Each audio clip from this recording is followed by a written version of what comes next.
శాంతమైన గ్రామంలో చిన్న మీరా నిశ్శబ్దంగా ప్రవహించే వాగు వద్ద కూర్చుంది. ఆమె నెమ్మదిగా ఒక కాగితపు పడవను నీటిలో ఉంచింది. ఆమె హృదయం కోరికతో నిండిపోయింది. దేవుడా! ఆమె మెల్లగా ఫురుగు చేసింది. బజారులో నేను చూసిన ఎరుపు సైకిల్ ఇవ్వమని.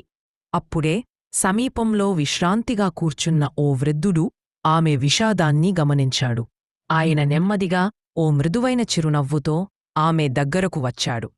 ఎందుకింత దుఃఖంగా ఉన్నావు చిన్నారి? అని ఆయన అడిగాడు. నాకొక ఎరుపు సైకిల్ కోసం నేను ప్రతిరోజూ ప్రార్థించాను, మీరా మృదువుగా చెప్పింది. కాని దేవుడు నాకు అది ఎప్పుడూ ఇవ్వడు. ఆ వృద్ధుడు ఆమె పక్కన కూర్చుని శాంతిగా వినిపించాడు. అతను తన జేబులోకి చెయ్యి వేసి ఆమెకు ఒక చిన్నదైన కలప పక్షిని ఇచ్చాడు. ఇది తీసుకో అని అతను అన్నాడు. మన కోరుకున్నదాన్ని కాదు, మన అర్హించని దేవుడు ఇస్తాడు అని గుర్తుంచుకో. సంవత్సరాలు గడిచాయి.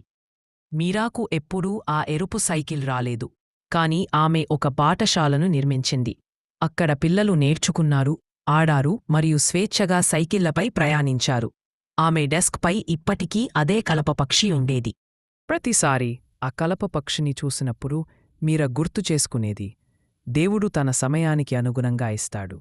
మనం అడిగిన దాన్ని కాదు, కాని మనకు నిజంగా అవసరమైన దాన్ని ఇస్తాడు.